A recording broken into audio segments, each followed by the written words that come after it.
그럼 딱히 정답이 있는 건 아니네요. 정답은 있죠. 간들간들입니다만. 나 이렇게 해주래? 이렇게 주셔야 돼? 네. 간들간들! 입니다. 안녕하세요. 안녕하세요.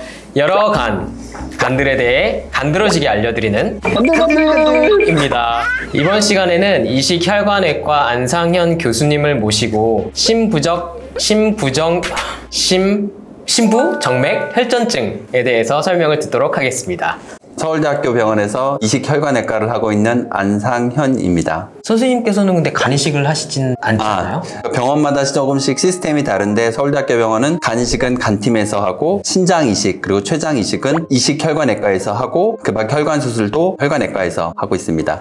간 수술할 때도 저희가 혈관 문합을 하기도 하고 하는데 어떤 류의 혈관 수술을 하시는 건가요? 네, 크게 머리, 심장을 제외한 팔, 다리, 배에 있는 혈관들을 다루고요. 가장 잘 알고 있는 병으로는 하지정맥류 있고 배에서 하는 복부동맥 그런 것들을 치료하고 있습니다. 심장은 누가 다뤄요? 심장은 흉부외과 의사가 다루고 뇌는 신경외과 의사가 다룹니다. 초반에 제가 잠깐 발음도 잘 안 돼가지고 고생을 했는데요. 신부 정맥 혈전증. 신부 정맥 혈전증 뭔가요? 말 그대로 깊이 있는 정맥에 피떡이 생긴다는, 우리 몸에는 다리나 혹은 뱃속에 깊은 정맥이 있는데 거기에 혈전이 생기는 것이고, 쉽게 말해서 우리가 먹는 선지 그런 것들이 생겨서 혈류의 흐름을 막는 것을 말합니다. TV 뉴스 이런 데 보면은 비행기를 오래 타다가 갑자기 뭐 문제가 발생했다 이런 소식을 접해 듣는 경우에 네네네 그런 겁니다. 최근에는 백신 관련해 가지고 혈전이 많이 생긴다 이런 거 할 때 바로 그런 질환을 지칭하는 것이고, 특히 최근 들어서 더 이슈화되고 있는 것이 사실입니다. 잘 모셨습니다. 역시 잘 모신 것 같습니다.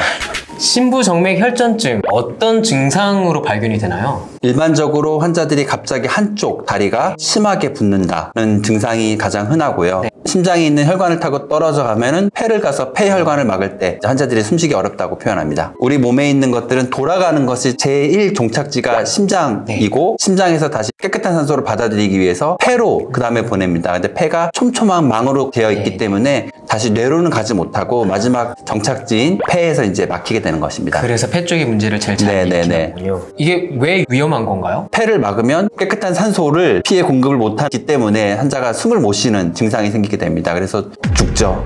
급사를 하기 때문에 위험한 증상이고 발생을 했을 때 적절한 치료를 하게 됩니다. 그럼 어떤 치료를 하게 되는 건가요? 크게 두 가지 치료를 하는데요. 한 가지는 예방적 차원의 치료를 하는 것이 있고요. 또 하나는 신부정맥 혈전이 가장 많이 생기는 장소가 다리인데 건강하게 유지할 수 있도록 치료를 같이 진행을 하고요. 수술보다는 최근에는 시술, 밖에서 바늘로 찔러가지고 안에 혈전을 제거하는 그런 시술을 많이 하고 있습니다. 크게 째가지고 수술한다기보다는 최근에는 최소 침습으로 시술을 통해서 해결을 하는 경우가 맞습니다. 단지 한쪽 다리가 붓는다. 사실 주변 환자분들이나 아니면 다른 일반인들도 봐도 쉽게 붓는 사람들이 생각보다 많이 있거든요. 네, 맞습니다. 그런 분들이 다 신부정맥 혈전증이라고 볼 수는 없는 거 아닌가요? 대부분 응급실에 올 만큼 이제 심한 부종, 갑작스러운 부종을 나타내는 환자들이 오고요. 평상시에 스물스물 부어있는 환자들은 대부분 신부정맥 혈전증은 아닙니다. 그럼 어떻게 진단을 할 수가 있나요? 혈관외과 선생님께서 딱 만져보면 알 수 있는 건가요? 네, 맞습니다. 제가 만져보면 알 수 있습니다. 그렇지만 객관성을 위해서 초음파라는 거를 하게 되고요. 외래에 있는 환자들은 1차적으로 피검사와 초음파를 통해서 혈전 안에 막혀 있는 것을 확인을 하고요. 입원해 있는 환자들도 이제 초음파를 보거나 혹은 CT를 찍어서 어디까지 얼마큼 막혀 있는지 저희가 검사를 하게 됩니다. 그러면 이렇게 진단을 하면은 어떤 사람들은 바로 어떤 시술을 해야 되고 어떤 사람들은 그게 날아가지 못하게 약물 치료를 하고 이런 게 기준이 있나요? 네, 맞습니다. 모든 환자에서 일단 약물 치료는 다 해야 되고요. 추가적으로 생기지 말라고 피를 묽게 하는 약을 사용하고요. 혈전이 배 아래에 있는 혈관까지 온 경우에는 나중에 다리가 많이 망가질 수 있기 때문에 시술을 고려합니다. 또한 폐 동맥을 심하게 막은 환자들에서도 시술을 고려하게 됩니다. 그럼 이런 신부정맥 혈전증이 있다고 해서 당장 심각하고 위험한 건 아니지만 신부정맥 혈전증이 있으면 당장 위험하죠.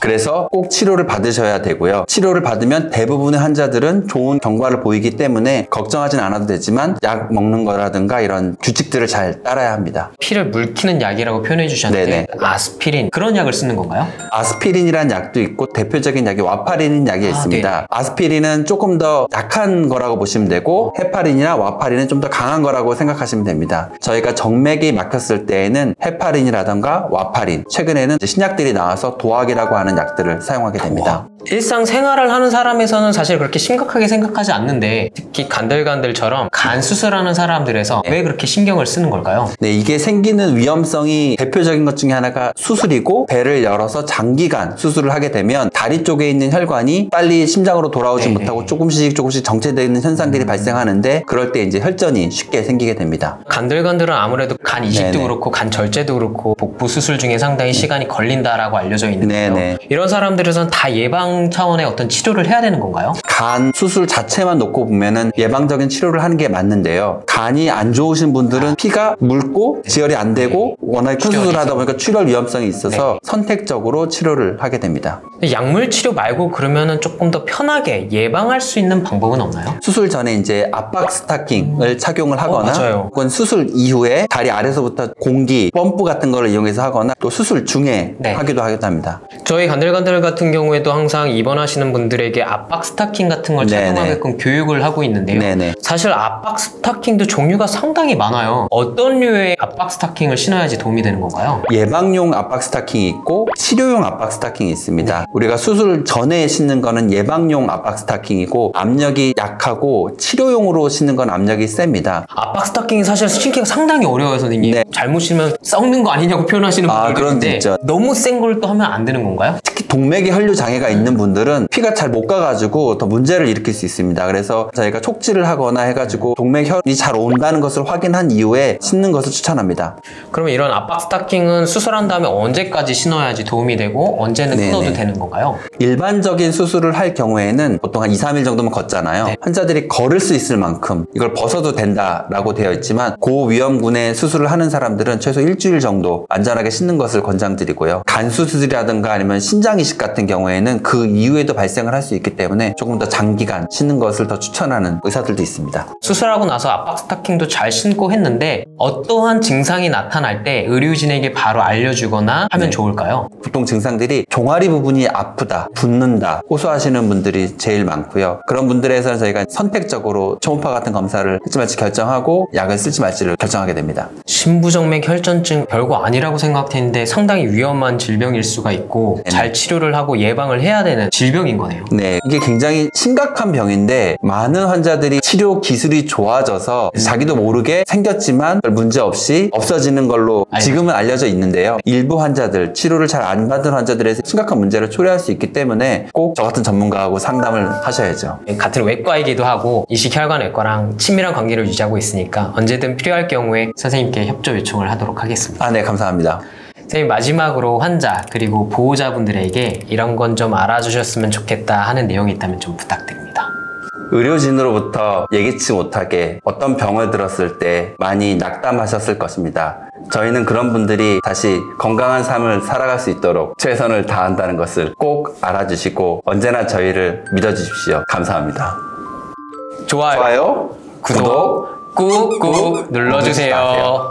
감사합니다. 감사합니다.